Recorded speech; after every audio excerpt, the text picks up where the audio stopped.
Je suis ravi de vous retrouver en léger et différé. Jean-Vincent Placé, bonjour. Serge Lazarevitch est en France. Est-ce que c'est pour vous une bonne nouvelle? Évidemment, oui. Mais est-ce que vous vous posez des questions? Non, je ne me pose pas de questions. Bien sûr, je regarde avec lucidité ce qui se passe. Mais les tractations, l'argent, les échanges.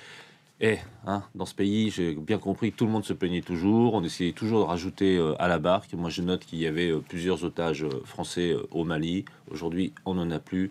Et très franchement, savourons le plaisir de retrouver notre compatriote dans notre beau pays. Mais je crois que les gens sont d'accord avec vous, sauf que, par exemple, Barack Obama considère qu'il l'a dit dans un grand entretien à la presse américaine il y a plusieurs semaines, que les Français sont un peu gonflés parce qu'ils payent, eux ne payent pas, et donc la tragédie est plus de leur côté que d'une autre, même si elle est avec Bourdelle. Moi, ils échangent. Non, mais moi, j'ai vocation à croire ce que dit la diplomatie française. Et donc, on ne paye pas, il n'y a pas... Que personne ne le croit. Et d'ailleurs, si, moi, je le crois, voilà. Et je suis sûr que nombre de nos compatriotes le croient, et y compris nombre de parlementaires. Et vraiment, essayons quand même dans ce pays un temps, même... disons 12 heures, 24 heures, de nous réjouir. Et puis peut-être que le débat aura lieu. Ça a été le cas à l'Assemblée, parce que tout le monde a applaudi. Oui. Et puis la polémique politicienne revient immédiatement. Je ne crois pas que ce soit ce temps-là. On pourra avoir le temps, voir effectivement la réalité. Vous voulez dire qu'à droite, il y a des gens qui contestent le fait que François Hollande reçoive un otage? J'ai trouvé d'ailleurs la représentation nationale assez compacte, assez solidaire, assez consensuelle. Et je crois que dans ces temps-là, dans ces moments-là, quand c'est justement la France et l'ensemble de la France qui est engagée dans un combat difficile, avec ce que cela implique par rapport à nos concitoyens qui sont sur place pour diverses raisons, aussi bien journalistiques, économiques ou autres, eh bien, il est important d'être en solidarité. Et donc, je me réjouis vraiment très fortement, et c'est ma satisfaction du matin, Guillaume Durand. Ce matin, au Conseil des ministres, la loi Macron, est-ce que vous la soutenez? Il y a beaucoup de choses dans cette loi, donc déjà... Alors, elle est diverse, c'est compliqué, mais globalement... Oui, c'est très divers, c'est très compliqué, c'est un peu fourre-tout. J'ai eu l'occasion de le dire au ministre, qui fait d'ailleurs un travail de pédagogie et d'explication de sa loi, notamment auprès des parlementaires. Il a eu l'occasion de nous recevoir avec mes collègues de l'Assemblée et même notre secrétaire national Emmanuel Cos. Alors après, il y a beaucoup de sujets. Si on les tribunaux de commerce, les professions réglementées, les circulations par car, etc. Exactement, ça se focalise sur professions réglementées et sur le travail le dimanche. Mais il y a également beaucoup de sujets sur l'épargne salariale, sur également les retraites chapeau. Personne n'en parle beaucoup, assez bizarrement dans les journaux qui s'intéressent beaucoup à la vie économique. Mais il y aurait l'idée de faire en sorte qu'on n'ait plus les retraites chapeau scandaleuses de certains grands patrons qui, très franchement, n'ont pas de raison. C'est toujours prononcé contre. Emmanuel Macron. Oui, mais c'est bien, par exemple, et personne ne le dit, et donc on se focalise sur d'autres sujets. Après, je ne vais pas les éviter, les autres sujets. Sur les professions réglementées, vous m'en voudrez pas, avec mon esprit taquin, de trouver amusant la posture, si j'ose dire, un peu sud CGT de toutes les professions réglementées protégées depuis bien longtemps, c'est-à-dire certains... C'est-à-dire les avocats, les commissaires-priseurs, les huissiers, les avocats également. Et ça m'amuse toujours, j'ai l'occasion de le dire, y compris à des proches qui sont dans ces situations-là, de voir autant de gens qui prennent tant le libéralisme pour tous les autres, et qui protègent, eux, leur propre monopole d'installation. Donc c'est quand même assez contradictoire. Donc franchement, on est dans un pays aujourd'hui où c'est assez légitime que celles et ceux qui sont diplômés, parce qu'il s'agit de gens dont on parle qui sont diplômés, qui pourraient être avocats d'entreprise, qui pourraient s'installer dans des offices notariaux ouverts.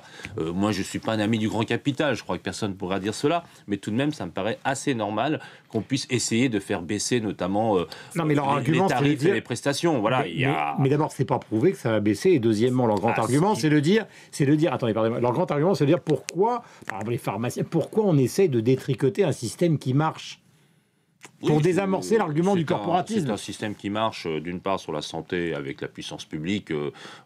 Parfois, j'ai envie de le dire, c'est un fonctionnement soviétique avec des salaires américains, pour être humoristique ce matin. Et pour les professions juridiques, ça ne me paraît pas quand même tout à fait scandaleux qu'on puisse... et je note d'ailleurs, quand je vois l'avis du Conseil d'État, qu'entre les conseillers d'État, les avocats et les notaires, il y a des ramifications... parce qu'on dit que le Conseil d'État a émis un certain nombre nombre voilà, à la fin, de réserves qui pourraient aboutir à des refus du Conseil constitutionnel. Avec les réserves du Conseil d'État, à la fin, on arrive à quelque chose qui est tellement réglementarisé en termes d'installation que on va bientôt avoir besoin de l'autorisation de la chancellerie pour pouvoir ouvrir un office notarial dans ce pays. Mais bon, voilà. Mais je ne voudrais pas m'étendre là-dessus parce que je suis sûr que vous voulez me poser une question sur le travail le dimanche. C'est une des questions qui concerne le plus le grand public, en fait. Moi, je vais vous dire ce matin mon attachement, évidemment, à cette tradition historique et culturelle française qu'est le travail le dimanche, qui a été d'ailleurs une convergence de vues, en réalité, entre les syndicalistes attachés au repos, bien sûr, qui n'était pas forcément dominical au départ, mais au repos des salariés, et à la tradition catholique, qui était attachée, évidemment, au repos du 7e jour. C'est comme cela que les choses se sont faites à la fin du 19e siècle, et donc je ne voudrais pas qu'on détricote cela, non pas d'ailleurs par conservatisme, mais parce que c'est un modèle social important, je pense, où... Mais avec exception dans les zones touristiques. Voilà, dans un pays où il me semble que nous sommes quelque part une exception dans le monde entier d'avoir un modèle social qui permet, y compris dans un temps, le dimanche, du repas de famille, les Italiens sont catholiques et pourtant... Oui, et en revanche, évidemment, et c'est pour ça que le débat me paraît excessif, d'ailleurs, entre les pro-Macron et les anti-Macron. C'est quelqu'un de très intelligent, il a fait une offre de départ, comme on dit, avec le texte qui est présenté ce matin au Conseil des ministres. Il y aura une discussion. Et franchement, quand la discussion a lieu entre 12 dimanches et 5 dimanches, parce que je rappelle que dans ce pays, d'ailleurs, la preuve, dimanche dernier, tous les magasins étaient ouverts, et ils seront ouverts jusqu'au 24 décembre, jusqu'à Noël. Donc, quand on pousse autant de cris d'orfraie pour une histoire de 12 à 5, et comme il paraît que j'ai un peu l'habitude de la négociation, ça va finir, à mon avis, à 7 ou 8, et que soudain, tout le monde dira qu'il y a une victoire culturelle. Bon, voilà, donc moi, je suis pour qu'on trouve des compromis. En revanche, et je finis là-dessus, Guillaume Durand, excusez-moi d'être long, moi, je suis très favorable à l'ouverture, notamment dans les gares. J'ai noté que, d'ailleurs, ça a été étendu, y compris, moi, j'ai eu l'occasion de défendre cela. Franchement, dans les gares, par définition, il y a des voyageurs et il y a même des gens de la SNCF qui sont là le dimanche, par définition, ou même le soir. Donc, franchement, pourquoi il n'y aurait pas une vie? Et d'ailleurs, moi j'ai été vice-président de transport à la région Île-de-France, ça résolverait des problèmes de sécurité. Et enfin, et je finis vraiment là-dessus. Finissez, parce qu'il y a quelques questions. Oui, il reste moins de 4 minutes, c'est important. Ce sont les zones touristiques internationales. Je crois que c'est un projet qui tient très à cœur à Laurent Fabius et je pense que c'est assez important. Comment vous expliquez qu'à gauche, justement, des gens disent finalement Macron, c'est toujours le même argumentaire, c'est le banquier, le libéral. Finalement, le socialisme avec François Hollande, ça n'existe plus. Non, mais vous entendez ça, y compris dans votre camp. Non, mais oui, j'ai dit ce que j'ai pensé des 2 premières années, qui ont été très déséquilibrées, où les messages étaient très tournés, d'ailleurs, uniquement, sans beaucoup en faire en réalité. D'ailleurs, c'est ça qui est étonnant sur la compétitivité, sur le pacte de responsabilité. Franchement, il n'y a pas de virage libéral dans ce pays. Il y a eu une somme, à mon avis, il y a eu une somme de messages juxtaposés qui ont contribué à cela, c'est-à-dire une vision, mais en fait, un peu sans politique. Et c'est vrai que c'est pas du tout ce que la gauche et même les écologistes nous attendions au départ. Oui, et Macron, ce matin au Conseil des ministres, ceux qui disent c'est une loi libérale. Mais vous les entendez, y compris chez les Verts. Évidemment qu'elle est de connotation libérale, mais quand il s'agit de liberté du commerce, ça n'a rien de choquant. Ce qui serait choquant, ce serait évidemment qu'on étende in extenso les droits des entreprises et qu'on le fasse au détriment des salariés. Donc il y a cet équilibre-là à trouver depuis le début du quinquennat. Et s'il est trouvé, vous votez ? Non, parce que ce texte-là me paraît quand même très compliqué à voter pour tous les éléments. Vous êtes en train de me dire c'est bien, mais en même temps, c'est pas sûr qu'on va voter. Donc non, je ne vous ai pas dit que c'est bien. Je vous ai dit qu'il fallait trouver un équilibre. Et si l'équilibre, vous le trouvez, il n'est pas évident à trouver. Il n'est pas évident. Donc le problème du vote des Verts n'est pas réglé ce matin. Non, bien sûr. Mais attendez, le texte vient et il y a quand même un parlement, il y a quand même un débat. Le texte vient d'être déposé ce matin au Conseil des ministres. Ça va être débattu. On aura l'occasion, on pourrait même réinviter d'ici là. Ça sera, je crois, le 22 janvier. Absolument. Il y a même une polémique sur le début de la discussion parlementaire qui, pour une fois, se fait le jeudi.